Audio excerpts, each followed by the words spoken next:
Sir, ಈಗ ರಾಜ್ಯಾಧ್ಯಕ್ಷ ಬದಲಾವಣೆ ಜನವರಿಯಲ್ಲಿ ಆಗುತ್ತೆ ಅಂತ ಕುಮಾರ್ ಬಂಗಾರಪ್ಪನವರು ಹೇಳ್ತಿದ್ದಾರೆ, ಸಿದ್ದೇಶ್ವರ್ ಅವರು ಹೇಳ್ತಿದ್ದಾರೆ. ಯಾರು ಹೇಳಿದ್ರು? ಕುಮಾರ್ ಬಂಗಾರಪ್ಪ.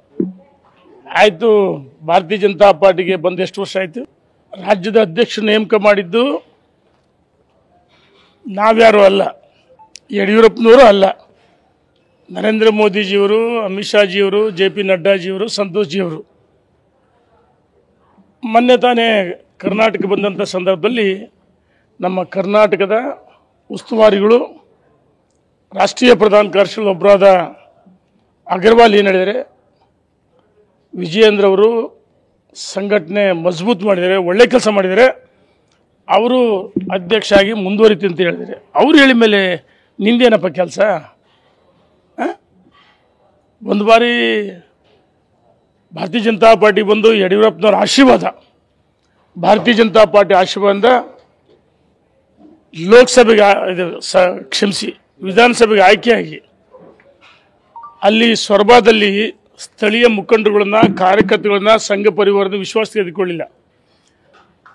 ಭಾರತೀಯ ಜನತಾ ಪಾರ್ಟಿ ಜಿಲ್ಲಾಧ್ಯಕ್ಷರು ಆ ಮಂಡಲ ಅಧ್ಯಕ್ಷರನ್ನ ನೇಮಕ ಮಾಡಿದ ಮೇಲೆ ನೀನು ಪರ್ಯಾಯವಾಗಿ ಒಬ್ಬ ಅಧ್ಯಕ್ಷನ ಮಾಡಿಕೊಂಡೆ.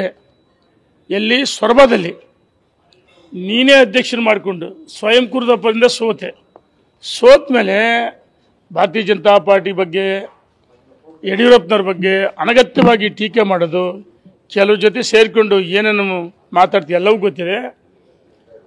ರಾಜ್ಯದ ಅಧ್ಯಕ್ಷರು ಒಳ್ಳೆ ಕೆಲಸ ಮಾಡಿದರೆ ಬದಲಾವಣೆ ಪ್ರಶ್ನೆನೇ ಇಲ್ಲ. ಅರೆ, ನೇಮಕ ಆಗಿ ಇನ್ನು 1 ವರ್ಷ ಆಗಲಿ, ಅವ್ರ ನೇತೃತ್ವದಲ್ಲಿ ಸಂಘಟನೆ ಮಜಬೂತ್ ಆಗಿದೆ. 17 ಲೋಕಸಭೆ ಗೆದ್ದಿದ್ದೀವಿ.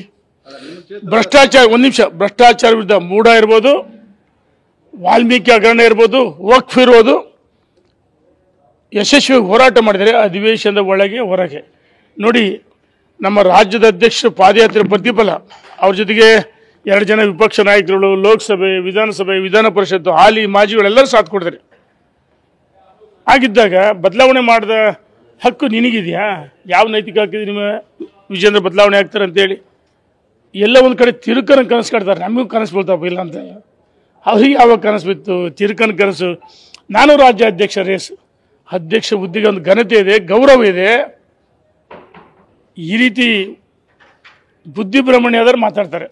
ನಾನು ರಾಜ್ಯಾಧ್ಯಕ್ಷ ರೇಸ್ನಲ್ಲಿ ಅಂದರೆ ಯಾವಾಗ ಬದಲಾವಣೆ ಮಾಡ್ತೀನಿ ಅಂತ ಹೇಳಿದ್ರು. ತಿರುಕನ ಕನಸು ಬಿದ್ದಿರ್ಬೋದು ಅನ್ಸುತ್ತೆ, ಬಹುಶಃ ನೋಡಿದ್ರೆ.